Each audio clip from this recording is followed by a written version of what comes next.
இது மகிமை நேரம். கர்த்தர் இரட்சகருமாகிய இயேசு கிறிஸ்துவின் இனிதான நாமத்தினாலே உங்களை வாழ்த்துகிறோம்.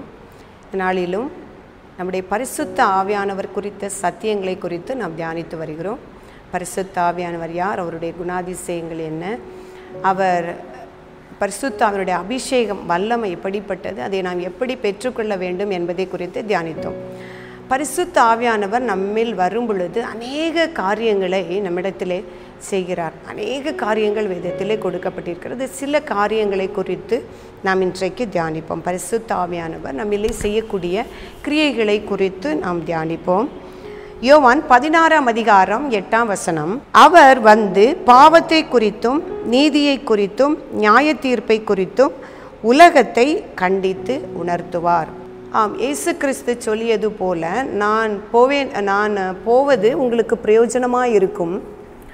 நான் போகாவிட்டால் தேற்றவாளன் உங்களிடத்தில் வரார். நான் போவேனே ஆகில் அவர் தேற்றவாளனை உங்களிடத்தில் அனுப்புவேன் என்று அந்த தேவனால் அனுப்பப்பட்ட தேவனாகிய அந்த பரிசுத்த ஆவியானவர் நமக்குள்ளே வரும் பொழுது, நம் பாவம் செய்யும் பொழுது நம்முடைய பாவத்தை கண்டித்து உணர்த்துகிறார். அந்த தேவனுடைய நீதியை நமக்கு தெரியப்படுத்துகிறார். விசுவாசத்தினாலே வரக்கூடிய நீதியை குறித்து நமக்கு தெரியப்படுத்துகிறார். அந்த இயேசு கிறிஸ்து சிலுவையில் அறையப்பட்டு மரித்ததினால் வரக்கூடிய அந்த பிசாசை நியாயந்தீர்த்து அந்த நியாய தீர்ப்பை குறித்து நமக்கு உணர்த்துகிறார். நம்முடைய பாவம் செய்யும் பொழுது பாவத்தை கண்டித்து உணர்த்தி அதிலிருந்து வெளிவர அந்த ஆவியானவர் நமக்கு உதவி செய்கிறார். அந்த பிரமாணங்களையும் கற்பனைகளையும் நம்முடைய இருதயத்தில் எழுதி வைத்திருக்கிறார் என்று வாசிக்கிறோம்.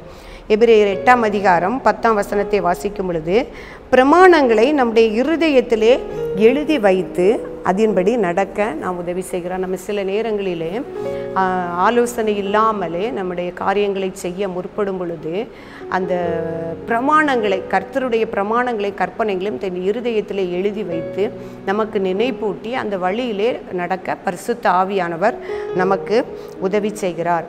ஆவியின் கனிகளை தந்து நம்மை நடத்துகிறார். ஆவியின் வரங்களை நமக்கு தருகிறார். அடுத்ததாக பார்க்கும் பொழுது, தேவனுடைய ஆழங்களையும் இரகசியங்களையும் அறியும்படியாக நமக்கு வெளிப்படுத்துகிறார்.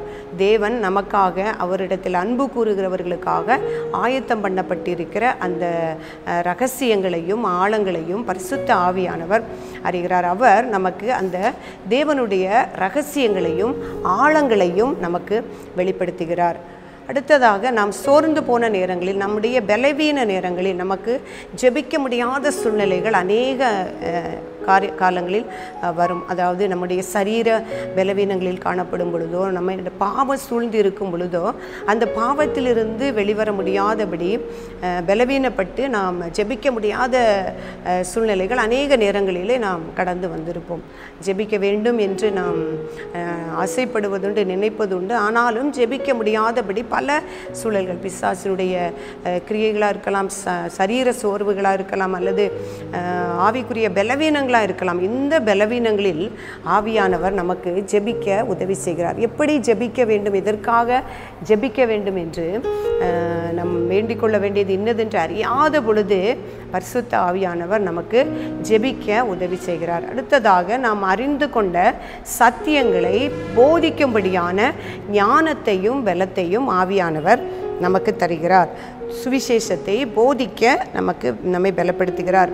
பரிசுத்த பவுல் கொரிந்தியருக்கு எழுதின நிருபத்திலே சொன்ன பொழுது, நாங்களோ உலகத்தின் ஆவியை பெறாமல் தேவனால் எங்களுக்கு அருளப்பட்டவைகளை அறியும்படிக்கு தேவனிடத்திலிருந்து புறப்படுகிற ஆவியையே நாங்கள் பெற்றோம் என்று அவர் சொல்லுகிறார். அதனால் எங்களுடைய பிரசங்கமும் எங்களுடைய பேச்சும் எப்படி இருக்கும் அப்படின்னா, அந்த உலக பிரகாரமான ஞானத்தோடு இராதபடிக்கு, அந்த உலக பிரகாரமான ஞானத்தோடு மாய வசனிப்போடு இல்லாதபடிக்கு தேவனுடைய ஆவியினாலே அது உறுதிப்பட்டதாக இருக்கிறது என்று பவுல் அப்போஸ்தலர் சொல்லுகிறார். பிரியமானவர்களே, நாம் அவர் உள்ளத்தில் பரிசுத்த ஆவியானவர் இருக்கும் பொழுது நம்மை பரிசுத்தமான வழியில் நடத்தும்படியாக அவர் கண்டித்து உணர்த்துகிறார். சகல சத்தியத்திற்குள்ளும் அவர் வழி நடத்துகிறார். பரிசுத்த ஆவியானவர் வரும் பொழுது சகல சத்தியத்திற்குள்ளும் நம்மை நடத்துகிறார். சத்தியமே நம்மை பரிசுத்தமாக்கும், சத்தியமே நம்மை விடுதலையாக்கும். அவருடைய வசனமே சத்தியம் என்று எழுதப்பட்டிருக்கிறது போல பரிசுத்தாவியானவர் நமக்குள்ளே வரும் பொழுது பாவத்தை கண்டித்து உணர்த்தி, நீதியை உணர்த்தி, நியாய தீர்ப்பை உணர்த்தி நடத்துகிறார். அவருடைய பிரமாணங்களை நம்முடைய இருதயத்திலே எழுதி வைத்து அந்த வழிகளிலே நடக்க நமக்கு உதவி செய்கிறார். நம் பலவீனமான இருக்கின்ற நேரங்களில் நமக்கு ஜெபிக்க அவர் உதவி செய்கிறார். அவருடைய வேத வசனங்களை நாம் போதிக்கும்படியான ஞானத்தையும் பலத்தையும் கர்த்தர் தருகிறார். பரிசுத்த ஆவியானவர் நமக்கு தருகிறார்.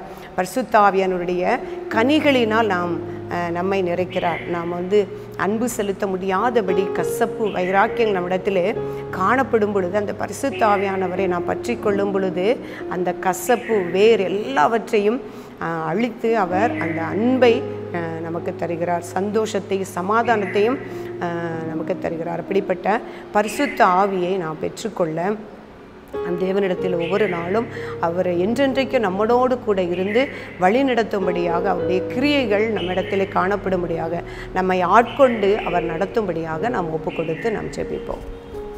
மகிமையும் மகத்துவமுள்ள எங்கள் அன்புள்ள ஆண்டவரே, உம்மை துதிக்கிறோம் அப்பா, உம்மை மகிமைப்படுத்துகிறோம். இந்த நாளிலும் அப்பா, உம்முடைய பரிசுத்த ஆவியானவர் எங்களை ஆட்கொண்டு அவர் எங்களிலே நடப்பிக்கிற அதிசயமான அற்புதமான கிரியைகளை குறித்து நாங்கள் தியானித்தோம். ஆண்டவரே ஸ்தோத்திரம் அப்பா. நாங்கள் பாவம் செய்யும் பொழுது எங்களை உணர்த்துகிறீர் அப்பா. நாங்கள் பலவீனமாக இருக்கிற நேரங்களில் எங்களை ஜெபிக்க வைக்கிறீர் சுவாமி, எங்களை போதிக்க வைக்கிறீர் ஆண்டவரே. உடைய பிரமாணங்களை எங்களுடைய இருதயத்தில் எழுதி கர்த்தாவே அதன்படி நடக்க எங்களுக்கு வழி செய்கிறீரப்பா.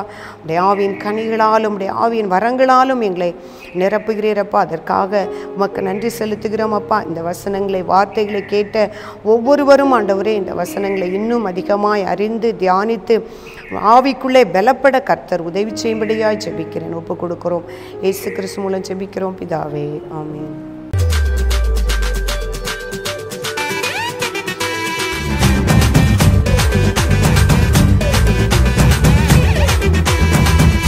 மகிமை மகிமை